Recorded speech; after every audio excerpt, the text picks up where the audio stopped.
buenas tardes. Nuevamente estoy acá en este video informal de la serie de videos en carretera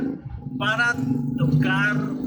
temas siempre relacionados con la Biblia, la palabra de Dios, y sobre todo hablar un poco sobre la importancia de conocer al Señor Jesucristo. Obviamente todos los cristianos que ya son miembros de alguna iglesia, obviamente cristiana, de cualquiera de las denominaciones cristianas que predominan en toda la República de Guatemala, ¿verdad? Que son muchas. Están las iglesias presbiterianas, está la iglesia pentecostés, hay iglesias neopentecostales que obviamente son más modernas, ¿verdad? Son del siglo XX o de finales del siglo XX para acá. Son iglesias que generalmente tienen ciertas diferencias sustanciales con las iglesias tradicionales, como la iglesia presbiteriana, ¿verdad? La iglesia presbiteriana obviamente es lo que llamamos nosotros en Guatemala una iglesia tradicional. Estas iglesias tradicionales, paradójicamente, generalmente una doctrina más sólida que las iglesias pentecostales y neopentecostales, porque son iglesias que les llaman fundamentalistas,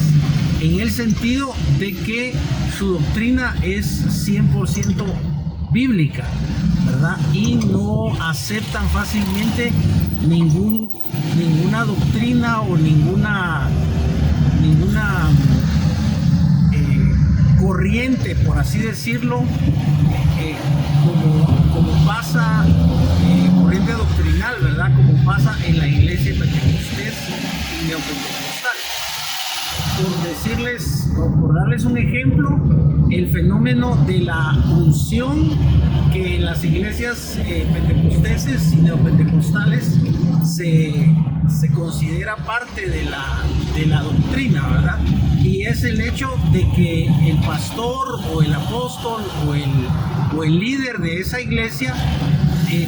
tiene, según esta doctrina, tiene el poder obviamente del Espíritu Santo sobre su vida, y eso es lo que se le considera o se le denomina unción. Pero esta unción en la iglesia pentecostés, ustedes saben que se traduce en que este tipo de maestro o este tipo de pastor o de predicador o de apóstol creen definitiva y fuertemente, creen firmemente en que Dios obra milagros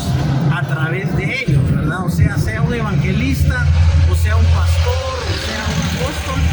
que esta unción, que es el poder de lo alto, el poder divino del Espíritu Santo que ofreció el apóstol, que ofreció Jesucristo a sus apóstoles,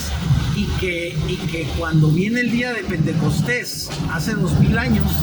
40 días después de la ascensión de Cristo, 50 días después de la ascensión de Cristo,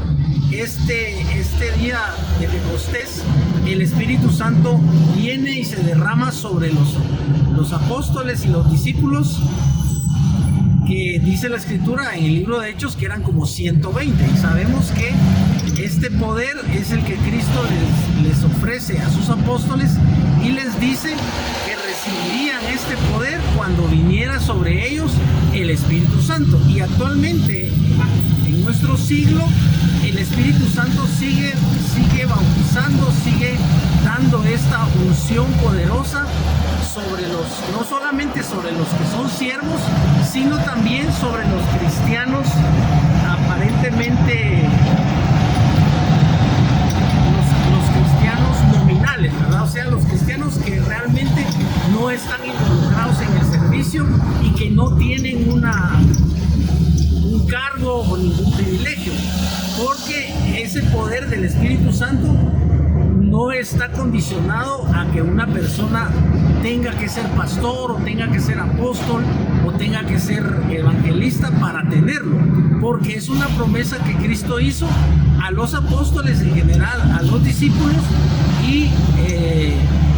y lo puede recibir todo aquel que tiene ese hambre, que tiene ese deseo, que tiene esa fe de que Dios, además de la salvación que le ha dado en Cristo Jesús, tiene más bendiciones como lo son este bautismo del Espíritu Santo, que significa, por así decirlo, un poder extra sobre el cristiano. Entonces, cuando un cristiano, esa es la doctrina, ¿verdad? Pentecostés y no pentecostal, porque como estoy diciendo, esta doctrina no la aceptan las iglesias tradicionales o fundamentalistas como la iglesia presbiteriana o la iglesia centroamericana. Pero el punto es que este poder,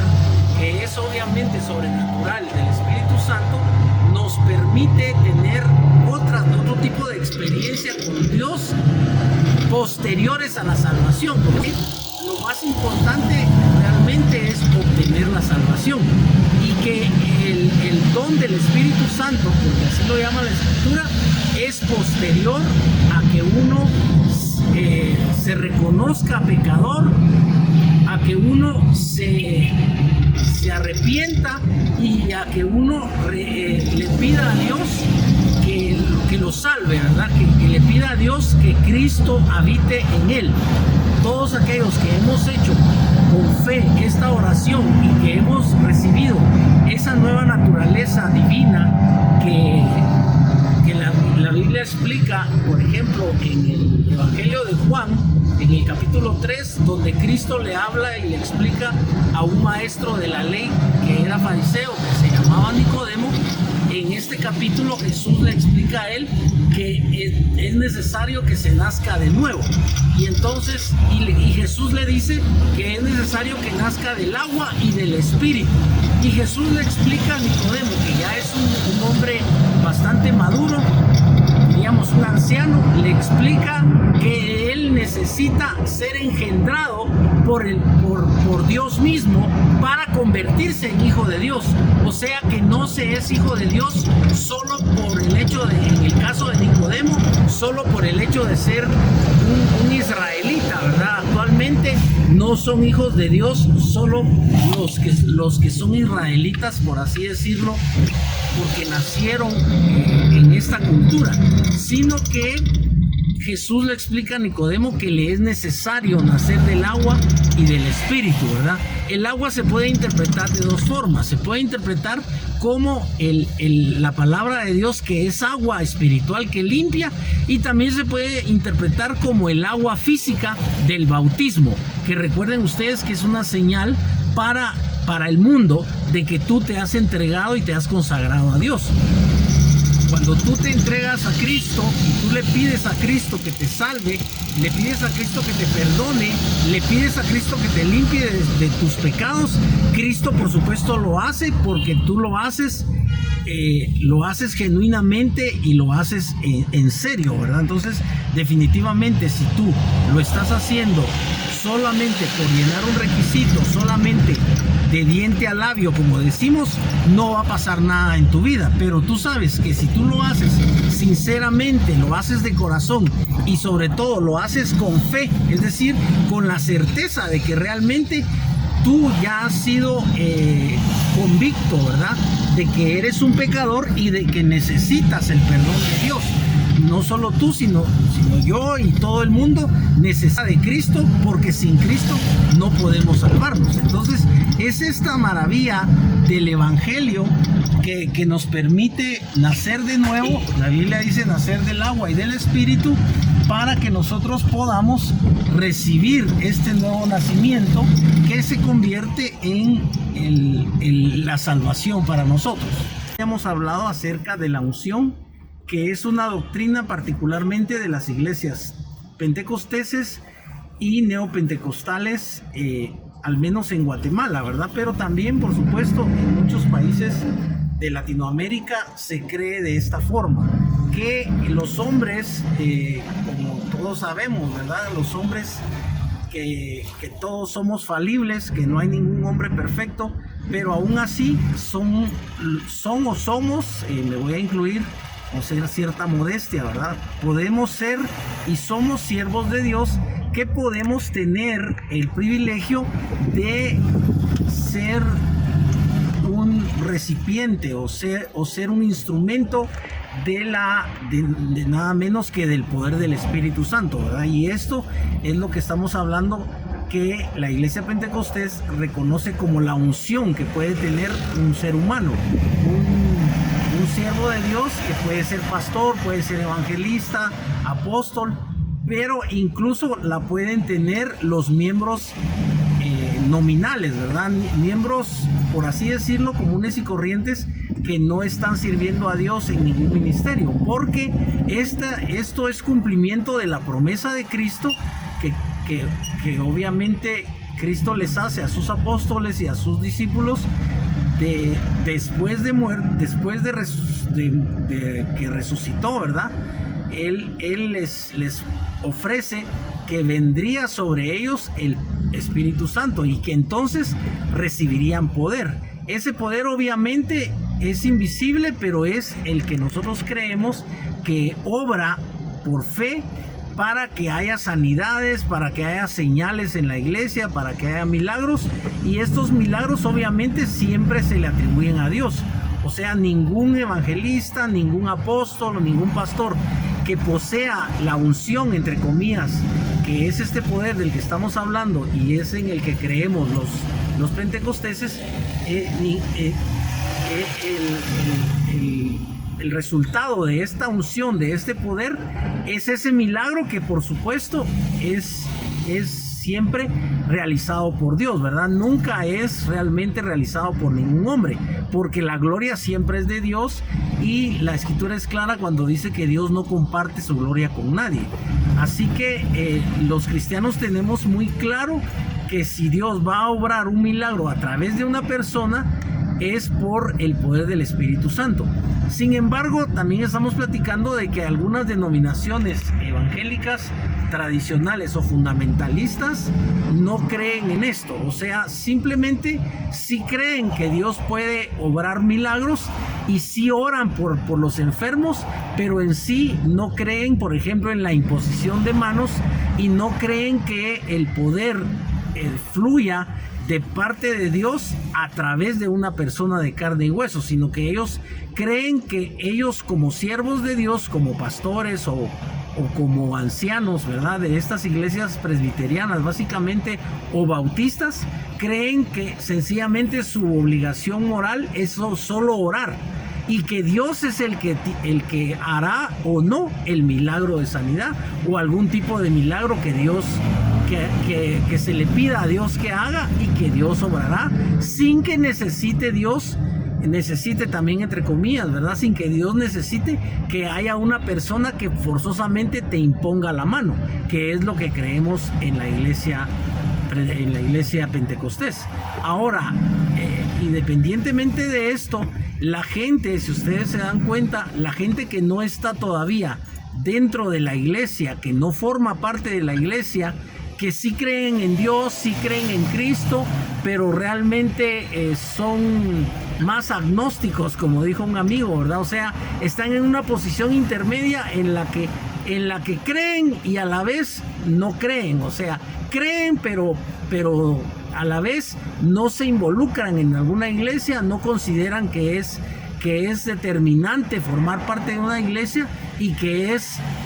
vital que ellos sean cristianos, porque obviamente no han recibido, o no han permitido, mejor dicho, que Dios les muestre la necesidad que tienen de su salvación,